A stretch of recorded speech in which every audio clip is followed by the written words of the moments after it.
Visakha KGH వైద్యుల చుట్టూ సృష్టి కేసు ఉచ్చు బిగిస్తోంది. ఆంధ్ర మెడికల్ కాలేజ్లో వైద్య విద్య అభ్యసించిన డాక్టర్ నమ్రత బ్యాచ్మేట్స్ పై నిఘా పెట్టారు అధికారులు.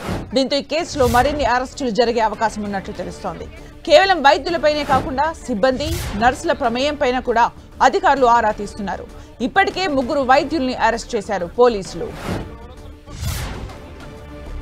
ఇక మరిన్ని అప్డేట్స్ మా ప్రతినిధి విక్రమ్ అందిస్తారు. విక్రమ్,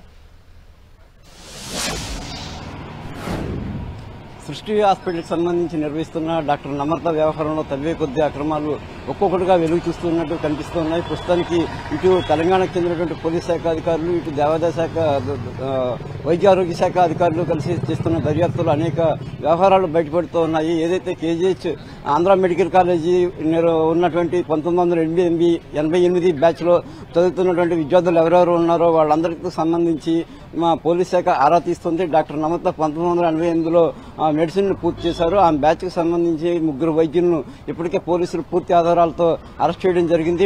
కేజీహెచ్ డిప్యూటీ సూపరింటెండెంట్ గా ఉన్నటువంటి డాక్టర్ రవికుమార్, అదేవిధంగా పీడియాట్రిక్స్ విభాగానికి చూస్తున్నటువంటి డాక్టర్ ఉషారాణి, అదేవిధంగా మరో వైద్యురాలను కూడా పోలీసులు ఇప్పటికే అరెస్ట్ చేశారు. ఈ 3 కూడా నమ్రతతో పాటు 1988లో మెడిసిన్ చదివినట్టు పోలీసులు గుర్తించారు. అయితే గత కొద్ది రోజులుగా నమ్రతను పోలీసులు కస్టడీలోకి తీసుకుని విచారించారు. అదేవిధంగా పెద్ద ఎత్తున అనేక రాష్ట్రాల్లో తనిఖీలు స్వాధీనం చేసుకున్నటువంటి డాక్యుమెంట్లను పరిశీలించిన తర్వాత 1988 బ్యాచ్ లో డాక్టర్ నమ్రతతో పాటు ఎవరెవరు చదివారో వాళ్ళందరూ మరికొంతమంది కూడా ఈ ర్యాకెట్ లో ఉన్నట్టు పోలీసులు అనుమానిస్తున్నారు. ఇందుకు సంబంధించి పోలీసులు కూడా ఏదైతే బ్యాచ్ కి సంబంధించిన వైద్యులు మిగతా ఎవరెవరు ఉన్నారో వాళ్ళకి సంబంధించి సంప్రదించేందుకు ప్రయత్నాలు చేస్తుంటే వాళ్ళందరి ఫోన్లు కూడా స్విచ్ ఆఫ్ వస్తున్నటువంటి పరిస్థితి నెలకొంది. దీంతో పోలీసులకు మరింతగా కూడా అనుమానాలు పెరుగుతూ ఉన్నాయి. అంతేకాకుండా ఎవరైతే 1988 బ్యాచ్ తో పాటుగా కూడా కేజీహెచ్ లో విధులు నిర్వహిస్తూ డాక్టర్ నమ్రతకు ఈ విధంగా సహకరించినటువంటి రవికుమార్, అదేవిధంగా ఉషారాణి, డాక్టర్ రమ్యలతో పాటుగా కూడా కేజీహెచ్ లో పీడియాట్రిక్స్, అదేవిధంగా